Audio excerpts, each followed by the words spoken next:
During the course of your life, you'll be faced with some decisions that will completely change the way you experience what time you have on this planet. And even though most decisions are reversible, they will still have a great impact on your life. These are what we believe to be the best decisions you could ever make in life. Welcome to Alux. First up, moving to a place that allows you to grow. There's the place where you grow up, and then there's the place that you settle in eventually. But somewhere in between, there's this little place where you grow up. When you leave your parents' house, you don't have much of a choice of the place you end up in. Maybe it's the city where your college is, maybe you move somewhere for work, or a place where starting your adult life from scratch is a little bit easier. But at some point, you'll be in a position where you have the means and the space to decide where to move purely based on if that new place is good for you. Maybe it's a place that'll be perfect for raising your kids. Maybe it's somewhere closer to the sea and you end up having a healthier lifestyle.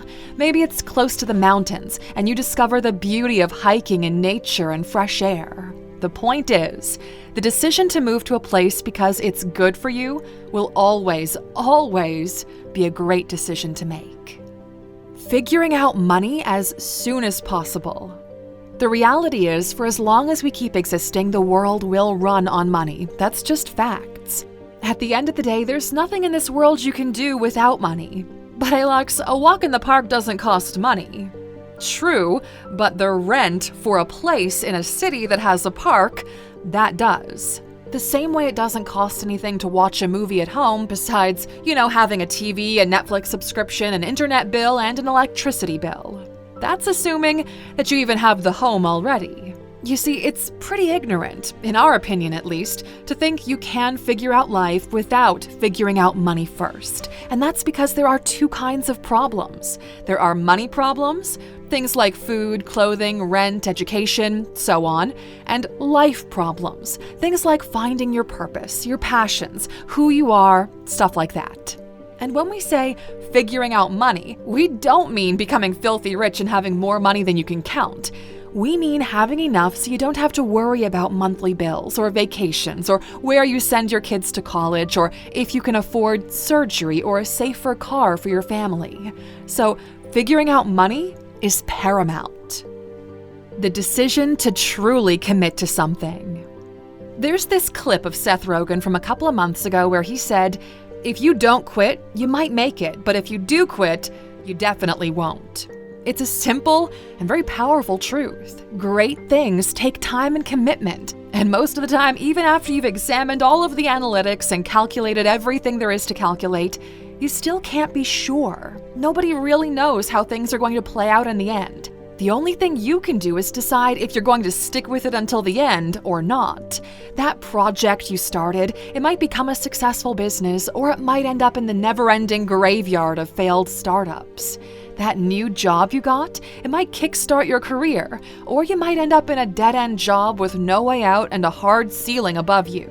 The point is, the only way to know how well it's going to play out in the end, is to be there. And look, we cannot tell you what to fully commit to, besides the obvious things like committing to staying healthy or committing to a learner's mentality. Because last time we checked, committing to being healthy has zero drawbacks and there's no way it can play out wrong for you. Back to the point though, you need to be ready to fully commit to something you deem worth committing to.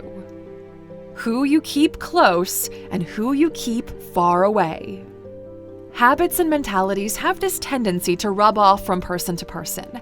You don't really have a choice in who you spend time with when you're growing up because you're limited to your immediate area. But after that, choosing who you spend your time with and who you don't greatly impacts your view on life. And this isn't limited to people and physical spaces. It also means what type of content you consume, what accounts you follow online, what podcasts you're listening to, what books you read, what movies you watch, so on. You see, your time, in its most basic form, is spent one of two ways: input or output. Input means you spend your time consuming something others made, and this includes anything from Twitter threads, headlines, to listening to a conversation.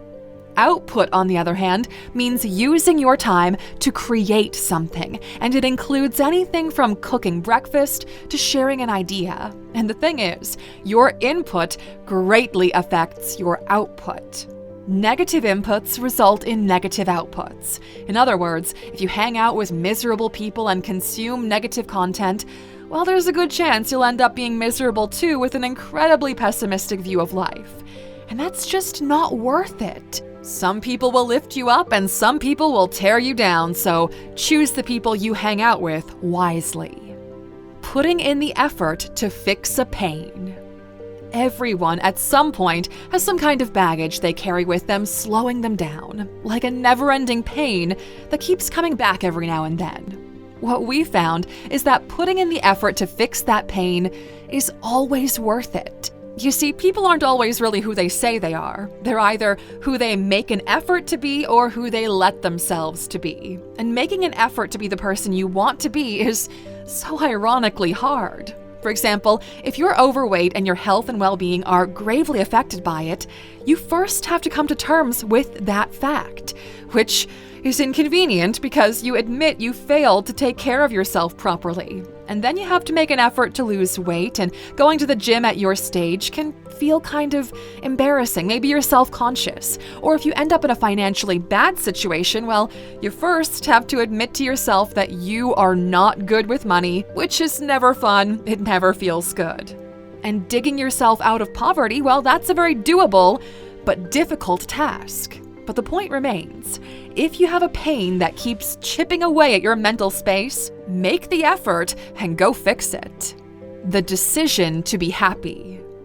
Now, contrary to popular belief, happiness is not the absence of sadness. Instead, happiness comes from accomplishment and a sense of meaning sprinkled in with people and memories. You see, when you manage to achieve something you put your mind to, you get this great sense of satisfaction and well-being. And that achievement can be anything you deem worthy for you. It can be something as simple as sticking to a basic routine in the morning, like always making your bed after you wake up. Or as complicated as being on the cover of a magazine of the most influential people in any given industry. The feeling is the same at its core. On top of that, the sense of meaning comes from something that really matters to you, like being a great friend, or a great teacher, or being a part of something bigger than you. When you actively pursue these two things and you do it with other people and create memories in the process, well, that is when happiness comes to you. Being a pillar of light for others. One of the most fulfilling decisions you can make is becoming a beacon of light for others in their moment of darkness. By doing so, you don't just influence others positively, but you also create a meaningful connection that elevates your sense of purpose. When you lift others, guide them, or simply provide them with emotional support, you'll find the satisfaction and warmth it brings are unmatched. It's about making the conscious decision to not just focus on your journey, but to also be an essential part of someone else's journey, enriching both of your lives in the process. Building something from scratch. There's an indescribable fulfillment in starting something from nothing and watching it grow. Whether it's a business, a project, or any form of creation, deciding to build something from scratch brings out the innovator in you. It allows you to channel your creativity, determination, and problem-solving skills directly into something tangible and rewarding. It's not always about the success or the end point, but rather the journey, the learning, and the experience of creation itself that makes the decision so impactful. Being a mentor and a mentee. Life is a continuous learning journey, and one of the powerful decisions to make is to both be a mentor and a mentee. As a mentor, you share your knowledge, experience, and wisdom, helping others to avoid the pitfalls that you encountered. It's a rewarding relationship where you get to make significant impacts on someone else's life and career. But on the flip side, being a mentee means acknowledging that there's always room for growth and improvement. Having a mentor allows you to learn, gain new perspectives, and be guided by someone who's walked the path you wish to tread. It's a mutual relationship of respect, learning, and development. And finally, leaving things better than how you found them. Make a decision to always leave things better than how you found them, be it situations, places, or relationships. This isn't just about improvement, but also about responsibility and respect. By doing so, you're contributing positively to the world, adding value and making a difference. It's a principle that, when applied in life, becomes a guide toward more meaningful, respectful, and purposeful living. Like the saying goes, plant a tree even if you don't end up staying in its shade. We hope you learned something valuable here today, Aluxer. What decisions have you made that greatly impacted your life? We're curious to know. With that said, we'll see you back here tomorrow for the Sunday motivational video.